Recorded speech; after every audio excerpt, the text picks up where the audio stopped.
ఓం శ్రీమాత్రే నమః. శ్రీ శివాయ గురవే నమః. యః కర్త జగతాం భర్త సంహర్త మహసాం నిధి ప్రణమామి తమాదిత్యం బహిరంతస్తమోపహం.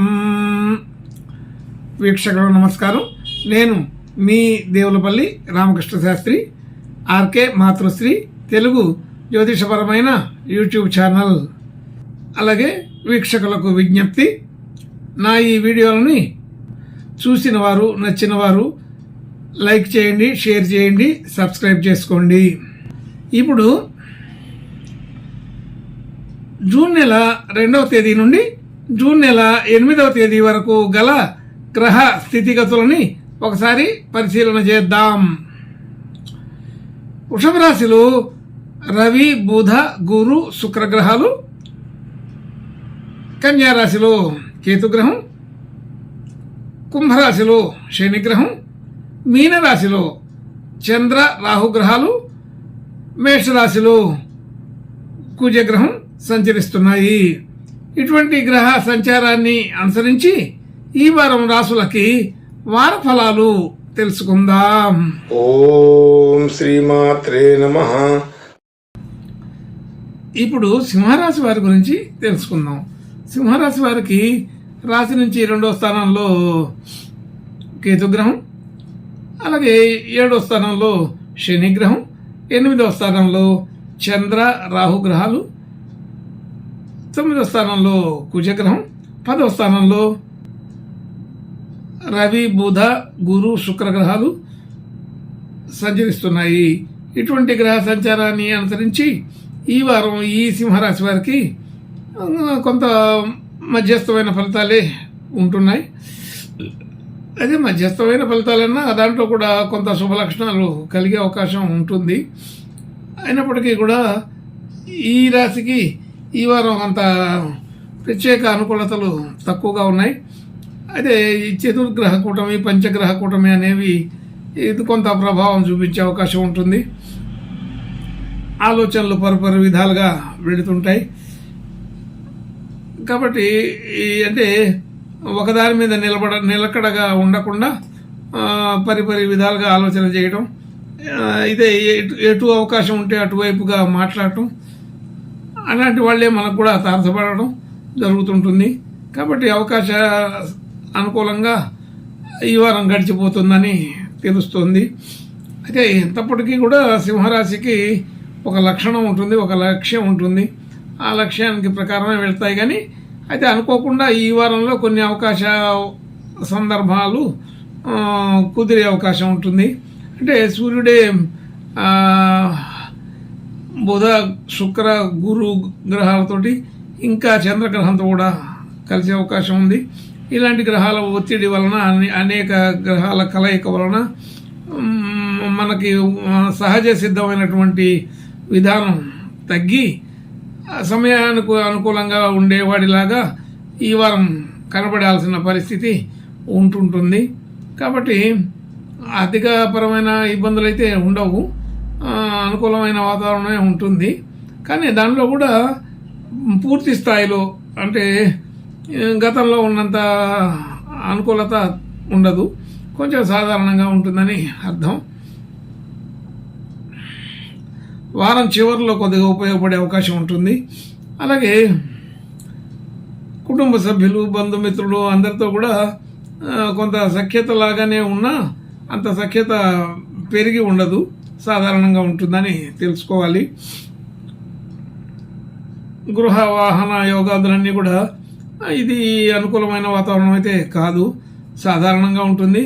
అయితే దాంట్లో కూడా వాహన సౌఖ్యం ఉంటుంది, గృహ సౌఖ్యం ఉంటుంది. అంటే మన సొంతం కాకపోయినా ఈ వారంలో అటువంటి సౌఖ్యాన్ని పొందగలిగే అవకాశం ఉంటుంది. ఉన్నతమైనటువంటి వాహన స్థితి కలుగుతుంది, ఉన్నతమైన వ్యక్తులతో పరిచయాలు కలిగే అవకాశం ఉంటుంది. అలాగే మంచి ఆనందదాయకమైనటువంటి విషయాలు కొన్ని తెలుస్తూ ఉంటాయి. విద్యా సంబంధించిన విషయాలు కానీ కొత్త విషయాలు తెలుసుకోవడానికి, నేర్చుకోవడానికి కూడా అంత సాధారణ స్థితే ఉంటుంది, ఎక్కువ అనుకూలత లేదు. అలాగే రుణ బాధ కొంత విముక్తి అయినప్పటికీ ఇంకా పూర్తిగా అవ్వడం అనేది జరగదు.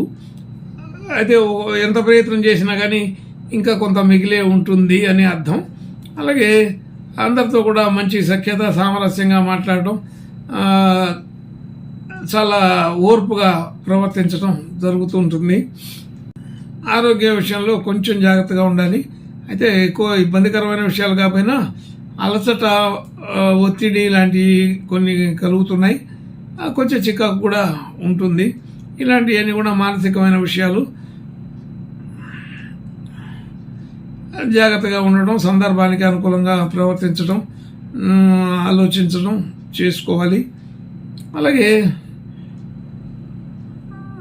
దూర ప్రాంతాలు, దూర దేశాలు వెళ్ళటానికి ఇది కొంత అనుకూలమైన సమయంగానే కనపడుతుంది. అలాంటి ప్రయత్నాలు చేసే వాళ్ళకి ప్రయత్నాలు ఫలిస్తాయని అర్థమవుతుంది. అలాగే భాగ్యస్థితి బాగానే వృద్ధి అవుతుంది. భాగ్యస్థితి వలన అంటే భూ సంపద పెరిగే అవకాశం ఉందని తెలుస్తుంది. అంటే భూమికి సంబంధించిన విషయాల్లో మనం గతంలో ఏదైనా పెట్టుబడి పెడితే వాటి విలువలు పెరుగుతాయి. అలాగే ఉద్యోగ స్థితి, వ్యవహారాలన్నీ కూడా సాధారణంగానే ఉంటాయి. కానీ అయితే ప్రయాణాలు చేయవలసి వస్తుంటుంది. ఉద్యోగ సంబంధించిన విషయాల్లో ప్రయాణాలు చేయడం, మరొక వ్యక్తులతోటి అనుబంధంగా ఉండడం జరుగుతుంది. అలాగే సాధారణ ఉద్యోగ ఒత్తిడి అంతా కూడా సాధారణంగానే ఉంటుంది, పెద్దగా ఇబ్బంది ఉండదు. అయితే ఇక్కడ రాశ్యాధిపతి లీడర్గా ఉంటాడు అక్కడ ఎన్ని గ్రహాలు ఉన్నప్పటికీ కూడా. కాబట్టి అది అనుకూలమైన స్థితి కింద మార్చుకోగలుగుతారని అర్థం. అలాగే మన అధీనంలో మన సంబంధించిన ఆలోచనతో కలిసే వాళ్ళే ఎక్కువగా తారతపడుతుంటారు. అలాగే ఖర్చులు, వ్యవహారాలన్నీ కూడా అనుకూలంగానే ఉంటాయి. అంటే మనకు పెద్ద పెద్ద ఖర్చులు వచ్చి ఇబ్బంది పడవలసిన పరిస్థితి అయితే లేదు. మనకు ధన యోగం ఎలాగా ఉందో దానికి తగినట్టుగానే ఖర్చులు కూడా ఉంటూ ఉంటాయి. అది చెప్పుకోదగినంత ఇబ్బందికరమైన విషయం అయితే కాదు. అలాగే కొత్త కొత్త ప్రయత్నాలు చేయడానికి వృత్తి, ఉద్యోగ, వ్యాపారాది విషయాలలో కొత్త ప్రయత్నాలు అంత అనుకూలం కాదు. ఈ వారం రోజులు కొత్త ప్రయత్నాలు పెట్టుకోకుండా ఉండడం మంచిది. అలాగే పోటీ పరీక్షల్లో నెగ్గే అవకాశం ఉంటుంది. అది అనుకూలమైన శుభ లక్షణం. ఇంకా కొన్ని వ్యవహారాల్లో కొంత అనుకూలత మధ్యస్థంగా ఉంటుంది. అయినప్పటికీ ఆనందం కలిగించే వార్తలనే వింటారు. అనుకూలపడే పరిస్థితులు కొంత ఉన్నాయి. మధ్యలో మధ్యలో మిశ్రమ ఫలితాలలాగా కొన్ని మార్పులు చేర్పులు జరుగుతూ ఉంటాయి. అయితే మనకు సంబంధించిన వ్యవహారాలు అన్నీ కూడా సజావుగా జరిగిపోతాయి. ఈ వారం పెద్దగా ఇబ్బంది ఉండదు, కానీ సాధారణమైన విషయాలు కలిగినటువంటి వారంగా చెప్పుకోవాలి. అయితే ఈ రాశి వారు, ఈ సింహరాశి వారు ఈ వారం ఈశ్వరుని ప్రార్థన నమస్కారాలు చేసుకుంటే ఇంకా బాగా అనుకూలమైన స్థితిగతులని చూడగలుగుతాము. శుభం భూయాత్. ఓం శ్రీమాత్రే నమః.